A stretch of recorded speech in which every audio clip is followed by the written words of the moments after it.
They were just like friends because they obviously worked in Manchester and they'd be in 2 or 3 times a week. So you get to know the faces and, yeah, they were good.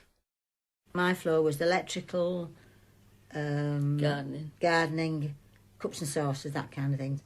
May's homeware department was on the first floor of the building. On the second floor there was a restaurant, some offices, and in a relatively new venture for Woolworths, a furniture department. It was here, on the 8th of May 1979, that a fire began. The dinner hour had started, so you had to keep moving your staff where the customers were, so that's what we were actually doing. And I just saw one of the girls' supervisors coming down the escalator, and she shouts to me, May, get out, there's a fire. And the smoke was just coming down behind her. Me, I always think, when you see an advert on the telly, when they used to have that for Old Spice, and you used to see that like a water coming after that man that's going to go...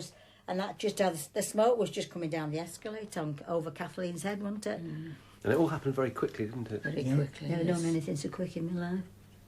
Never. Vera Beaumont worked in the offices on the second floor, near the restaurant and the furniture department. But when the fire started, she was on the floor above. As I came back down the stairs, that's when I met all these people surging down the stairs, and I had no option but to go with them. I couldn't have got past them. I had to go. They were all surging downstairs and I didn't know why, what had happened. I was compelled to go with them or get killed in the rush. And when you got outside, what was going on outside? Chaos, wasn't it? And we got out and you had to go to... We were supposed to go to Littlewoods, but you had to get all your staff together before you could do that. And you're getting your staff together, and I couldn't find Ivy. And I'm going, I've not seen her, Ivy. I've not seen her. I mean, I'm going berserk. Not Ivy. One of the Kathleen that came down the stairs, she said, I've just seen your Ivy. I said, well, bring Ivy to me. Anyway, seemingly, she's like, I must have gone a bit hysterical not finding Ivy. And Kath slapped my face for me. And then we were all had to go in Littlewoods then, didn't we? When you got your girls together and you knew you'd got your girls, then you had to go into the basement of Littlewoods. The large building we're looking at here on Piccadilly Gardens is the Woolworths building. In 1979, of course, it was a very popular store. That's now changed. It's now an amusement arcade. But the facade of the building is very much the same as it was. Ken Ward has spent 40 years on the road, travelling around the northwest of England as a cameraman for the BBC. But on the day of the Woolworths fire, the story couldn't have been closer. The BBC was actually just round the corner from here. We were based in an old bank building, and our building actually adjoined the Woolworths store, which is on the corner of Piccadilly and Oldham Street. On the 8th of May 1979, I'd actually been on an assignment in the town centre, another part of the town centre, and I'd been called across to investigate the reports of a fire. On arriving here, we noticed that there was smoke issuing from the top of the building. We'd been able to smell that smoke for quite some time before we actually arrived at the scene, because it had a very sickly sort of smell and taste to it. It got at the back of your throat. On May the 8th, 1979, I was a senior divisional officer in Greater Manchester Fire Service, and I was working at headquarters, which is about 10 minutes at the most from the city centre. I was told that we'd received a call to Woolworths on Piccadilly. The scene that met Bob Graham when he arrived in the city centre is still fresh in his mind. The police were in attendance, the fire brigade were in attendance, ambulances. As we say in the fire service, it was going well. There was fire and flames and smoke coming out of all the second floor windows. So you're talking about the fire going well rather than the rescue operation? That's right, that's right. We assumed people were still trapped in the building. We always do that. And so we had breathing apparatus teams going in at 3 separate points of the 3 staircases. And the conditions were extremely, extremely dangerous at that time. The smoke and, in one instance, the flames were coming down the staircase to the first floor level. What kind of smoke was it? It was black, thick black, pumping out as though there were huge pumps inside the building, pumping the stuff out. What that meant for staff on the upper floors soon became clear to journalists struggling to report from the streets below. Firemen are trying to manoeuvre an adjustable hoist platform towards one of the windows, a barred window, several of them on the second floor, where we can see people crushed up against the bars, waving out the windows, shouting for help. Smoke's now pouring from the window, coming from behind them, and obviously the room they're in is very thick indeed. I can see them coughing, choking and screaming for help. These people working in the offices didn't know there was a fire. And when they finally became aware of something wrong, they opened the door from their offices onto the furniture floor, and of course that was, engulfed in flames and thick smoke. So she closed the door and went to the windows and found they were barred for security reasons, because that was where the money was kept. I can remember vividly seeing through the camera lens, it's almost second sight now, I can almost visualise that there was the hand, particularly the woman's hand with the handkerchief, people just two arms out. There was a chap wearing a suit, I think, and his arms were out and he was just trying to attract attention.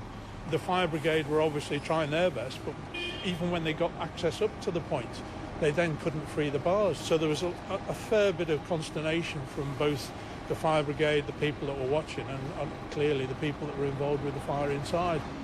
When we was going down, it was all smoke and we couldn't see anything.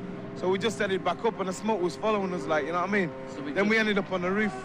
I just don't know how the other stuff got out at all, you know what I mean? Because there was smoke all over the place. Started panicking when the smoke started. I thought the roof was just going to collapse, you know what I mean? And we was all going to go down, you know what I mean? Could you breathe easily? No way.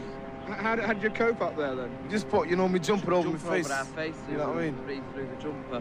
What were the other people doing? Panicking, but we told them to calm down. In fact, it was, looking back at it, it was a very efficient job, because we had, I think, almost 30 people trapped behind bars or on the roof of the building, and they were rescued within 15 minutes of the call.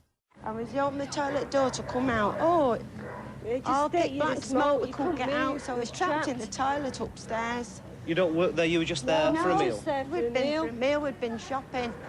We just trapped, couldn't move, we had to smash the windows in the toilet. We smashed the window and shouted for help. Anyway, the fire engines come and everybody seemed as though they was out then. Barry knows, and then the fire engines come and they come up the ladders and got us down the ladders. It was a little bit of a logistic nightmare covering the story itself, because in those days we were on film. One of the problems with film as opposed to video is, of course, it has to be processed, and that's a considerable amount of time. And we were then looking towards deadlines for the very last bit of film we could pop into the processing machinery to get it back in time for that evening's programme. We were lucky in that our processing labs were in Lever Street, which are only 2 streets away. So we had a system of runners here who were literally gathering film from us, running it round to the processing labs, processing it, and then another series of runners taking it back to the studio, so that it was almost as live as we could make it in those days. At first, for the news crews on the ground, the big story seemed to be the rescue of the office workers behind the bars. Later, though, it became clear that it was the people in the restaurant close to the seat of the fire who had faced the greatest risk. There were about 500 people in the building, all told. A lot of them were in the restaurant, which was on the second floor. And there was no separation between the restaurant and the furniture sales area. Right. The access that was mainly used was an escalator from the first floor up to the second. And that was right in the middle of the floor. So when the fire started, the smoke obscured all the lighting. It was immediately dark. And it spread across the underside of the ceiling and then came down on the perimeter walls, as it does. We call it mushrooming in the fire service. It comes down as it cools when it hits the exterior wall, and then it's drawn back into the fire and superheated. That's the sequence of a fire development. So if you're stuck inside, it's like a huge black canopy. That's right. Going right around you. Yeah. Completely confusing you. Yeah, and the thing is, people making their way to the exits then would have to go through more difficult conditions than they were leaving, because as they approached the exits, the smoke was thicker. And that's why we found 9 people near the exit to Oldham Street. on the second floor. By the time the evening programme was ready to be broadcast, it was a slightly strange atmosphere in the studio. It was much hotter than normal. I mean, obviously we have lights in there which generate heat, but the problem was that one wall of the studio actually adjoined the Woolworths building, and it was that warm you physically could not keep your hand on it. You could feel it through the wall. You really could feel it. The wall was red hot, and this was probably 3 hours, 4 hours after the main body of the fire had been damped down. So it brought it home to us all, you know, just how close we'd been to this story. It was right next door, and it was still having an effect on our bulletin by the fact that the studio was red hot. And that evening, the television news confirmed that 10 people had died in the fire, the 9 customers in the restaurant and a member of staff whose body was found near the furniture department. 6 of the customers were elderly people, 3 were in their 20s and early 30s. In the aftermath, poignant personal stories emerged. The employee was a man in his 60s who had opted to work that day so he could have the coming Saturday off to watch Manchester United in the FA Cup final. He died trying to guide customers out of the restaurant. One of the younger casualties was a bride-to-be out shopping with her fiancé's sister. Both women lost their lives. It was exceptional for people to die in a central city large store. It's not so incredible that a fire occurred, but for people to not be able to get out when the fire was seen, I felt was exceptional. In 1979, Leonard Gorodkin was the Manchester coroner in charge of the inquest into the deaths which opened that September. He wanted to understand why so many people had died so quickly. Fire Officer Bob Graham, who led the official investigation into the disaster, was certain that the answer lay in the kind of furniture Woolworths had been selling. It was different to the traditional furniture that I remember, you know, horsehair, spring interior. Yeah. This was foam-filled stuff, and whilst it made furniture, you know, cheap and very comfortable, and people who could never have afforded three-piece suites were able to, it had this side effect of burning very quickly. To Bob Graham, what had happened at Woolworths was a domestic furniture fire on a grand scale. What threw us all, I think, was the speed of the fire. Because within, I think the coroner made the comment, within 2 or 3 minutes from the fire starting, no one was getting off that floor alive. For more than a decade before the Woolworths fire, the number of fatal house fires in the Manchester area had been rising alarmingly. Bob Graham and his colleagues knew it wasn't just the speed at which the new kind of furniture burned, but the smoke it produced that was killing people. The nature of this smoke is if you take one breath, it makes you retch, and you gasp, and you take a bigger breath. And that's what puts people down in these fires. You know? So it's very quick. I mean, it's a few lungfuls and your ability to get yourself out has gone. That's right, one lungful, and that's you on the floor.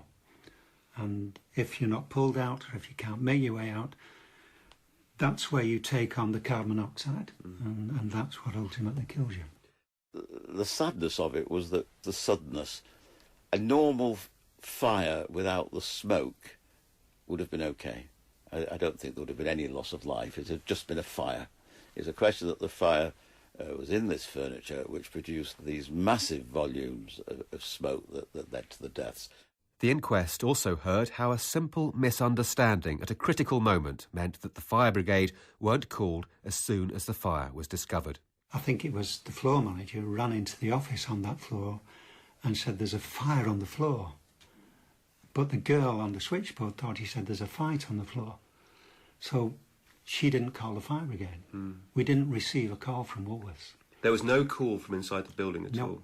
No. The first call to the fire brigade was from a taxi driver who was passing on Piccadilly and saw the smoke coming out of the windows. And given what you said about the speed with which that sort of fire can take hold, those minutes presumably were crucial. They were, yeah. I think, looking back at it, although we didn't know at the time, the people who died were probably not going to get out when we receive a call. You know, that's how quickly these fires grow. The day of the fire, I was relieving on the switchboard, But I wasn't on the switchboard all the time. I was just relieving that day. At that particular moment, I'd gone upstairs and asked somebody to relieve me. There had to be somebody on the switchboard all the time. And I was only upstairs a matter of minutes, really. It was only minutes I was away. The person who was working the switchboard for you, right, someone ran in and shouted fire. But she heard fight. Yeah, she obviously, this person didn't hear right what was being said. For a split second, I mean, you did get ruffians from time to time that security would deal with, and it wouldn't be a problem. And what about the way the Woolworths staff and management reacted in those couple of minutes that they had to deal with it? They were up against it. I remember I think it was a district manager who happened to be there. He took a hose reel and tried to tackle the fire, but he stood no chance, you know. Valiant effort, and I remember seeing him. He was black with smoke when he came out. So, you know, they did what they could. Woolworths itself, the company, would give all its employees information booklets about alarms and fires and things and what to do, but all their information started once you hear the alarm. There was no teaching, if you see it, as far as I could tell from what I learned at the time, start and press the alarm before you do anything. As a result, nobody said fire, nobody broke a break glass alarm point until the fire was well on its way and coming down into the first floor. It took a long time for the fire alarm to be set off, didn't it? Yeah. But even without the sound of a fire alarm, wasn't the sight of the smoke and the advice of staff that they should leave the building enough to alert the elderly people eating in the restaurant of the danger they were in? It was a popular restaurant, and it was popular because it was quite cheap, and it was a cafeteria-style restaurant. And so people could arrange to meet there, you know, and have the lunch there, and it was lunchtime, of course. But the problem with that kind of situation was that there were people, they'd paid for the meal, and they were sitting down with the meal, and they were reluctant to leave it when someone said there's a fire because they'd paid for it. There was one man in the restaurant who it later was found was a man of 71 who would be a regular there. The impression was that he didn't have a lot of family and that this was part of his enjoyment. He'd gone to the restaurant, got his soup and a roll, and the staff there, who were later interviewed, said yes, they knew him, he was a regular. And when a member of the restaurant said, "Come on, there's a fire going on over there," he said, "Yes, I can see, but I'm going to have my soup." And that was the last comment to him or from him. And I think he was found where he was sitting. You know, his bowl of soup was still on the table. Nothing, the tables weren't burned or anything. The fire was 30, 40 yards away. It's purely the smoke that came across and killed him. But he was a regular, did see the fire, was told about it, but couldn't see the danger.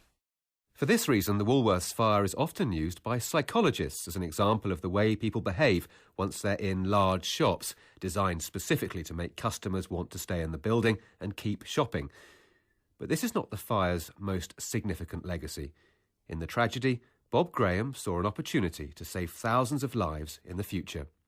The next day, when we were investigating in daylight, if you like, I rang a scientist at the fire research station and asked if he could come up because I thought there was something special about this fire.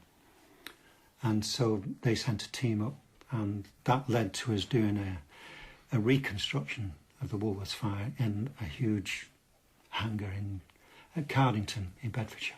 We got Woolworths to identify the furniture in that particular area. We built a rig, or the scientists did, and we put the furniture in it and set fire to it. And what happened when you set fire to it? Well, I was a little nervous. There were a lot of interested parties there, legal representatives of the different parties involved in any possible legal action after this. Fire specialists, architects, scientists and so on. And I remember one of them coming up to me and said, well, hey, Bob, what's going to happen? And I said, well, I don't think you're going to be stood here in 3 minutes. And we're inside the hangar, and I don't think you've been to it, it's huge. So they set fire to it, and it went so fast, they lost one of the cameras on the tripod. So you set fire to this pile of furniture? Yeah, we just put a match to it, and went out and watched it burn. And within 2 or 3 minutes, it was Woolworths all over again. At the inquest, I showed a film of that test, went on for a few minutes. First of all, the flames shot high, virtually to the ceiling, and after about a minute of burning, the smoke started from the contents of these units, and it was voluminous. And within 2 minutes, it really was incredible, the amount of smoke, which had carbon monoxide and poisonous fumes in it. Armed with this evidence about the deadly nature of foam-filled furniture, Bob Graham began to campaign for a change in the law to ensure the use of safer materials. But there was strong opposition from the furniture industry, and it wasn't until 1988, nearly a decade after the Woolworths fire, that legislation requiring manufacturers to use flame-resistant foam finally came into force. There'd been some dreadful fires in the meantime, and not far from here in Bury there was 9 people died in a fire on Christmas Eve, a furniture fire. And these were happening in Wales. You know, there were some very emotive speeches by chief fire officers up and down the country. 15 years after its introduction, the law was estimated to have saved over 4,000 lives. I think the Woolworths fire was a catalyst. It wasn't a domestic fire. And it gave you an example to hold up to people? It did, because it was 10 people at once, God bless them, and whereas domestic fires were mainly 1 or 2, and, you know, they were just a small item in the newspaper. In a long career as a BBC cameraman, Ken Ward has covered plenty of big stories. But 30 years on, the Woolworths fire is one that stays with him. It's been a spectacular fire because of the smoke, but when you realise the tragedy that had unfurled itself here in front of the public, it really sort of took its toll. You went home thinking, well, it's you know, I've been involved in a big event, but it's a disastrous event. These people lost their lives, and for what, you know. The cause of the Woolworths fire was never established. At the inquest, a Home Office forensic expert put forward an elaborate theory concerning some wiring behind a stack of furniture. The coroner, Leonard Gorodkin, wasn't convinced. He came up with a possible cause that a plug in the wall that had been used to light various units on the floor where this fire started had in some way rubbed across some coving at the corner of an upright, that the wire had worn away and it had shorted, but that wouldn't have caused a fire, and that there was probably something like a bit of fluff that had got into the area, and that the fluff had lit. And the fire started, as was known, in furniture that was stored. This expert felt that the plug, which was on the wall near where this furniture was, may have lit the polythyrene cover that the furniture had. That's quite a sequence of events, though, isn't it? That's right. There had to be. The fluff, and on top of everything, I seem to remember, there would have to have been some slight shaking, maybe over a thousandth of a second, to produce this. So this may have been from lorries going past outside. I, in summing up, said that this was no more than a slight possibility and not a probability at all. The fire officers felt that it was likely to be from a naked flame. They did various tests on similar lots of furniture and didn't think it was started by a discarded cigarette. We never actually found out really how it happened, did we? No, we never got to know properly. You heard little different things. You don't know really, do you? After the fire, Woolworths staff like May Chipchase, Ivy Bond and Vera Beaumont just wanted to get back to normal. We did get shipped out for a little while till our own store was rebuilt again, and then we were all brought back. And how did that feel, going back? Good. Coming home. This is very nice, really. Very nice. It was nice to all be back together again, to be truthful. But did you talk about the fire amongst yourselves when you got back together? Yes. Yeah, oh God, talk about where was you? Where was you? What did you do? That was every dinner when you went back, wasn't it, for a while? Till it wore off like a bit, you know. But after that, though, if you went anywhere, like for a meal or anything, first thing you was looking for, where's the exit door before we sit down, you know what I mean, wasn't it? It had unnerved you a lot. It was like only yesterday. Yes, you do remember it, yeah. I think it's something that will always be there. And it's just as though it happened last week, and just seems all so real.